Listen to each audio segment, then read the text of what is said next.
A Texas mom pleaded guilty to capital murder in the death of her 7-year-old bedridden daughter whom she allegedly left home alone with younger siblings to go partying more than 2 years ago. Lauren K. Dean pleaded guilty to murder on Wednesday and was sentenced to life in prison in connection to the death of her 7-year-old daughter, Jordan Barrera, KTRK reported. Dean was also sentenced to an additional 20 years for 2 counts of abandonment and endangering a child.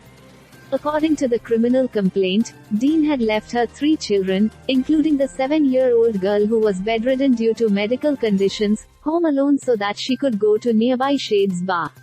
Police in Bay City, located about 80 miles southwest of Houston, responded to conduct a welfare check at the family's apartment at approximately 2:36 p.m. on January 31, 2020. The complaint says the then 26-year-old Dean had returned home by then and invited law enforcement inside to show that her children were okay.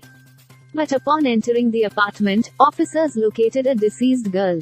2 other siblings, a 5-year-old and a 3-month-old, were also living at the residence and removed from the home.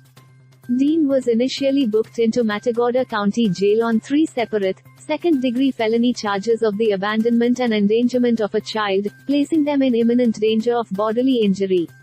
The mother was later charged with capital murder of a person under the age of 10.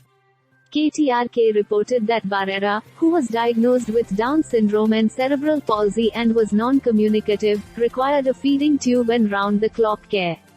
Prosecutors said the girl died because her mother left her home to go partying. The Bay City Tribune reported that Dean pleaded guilty to avoid trial and the possibility of the death penalty.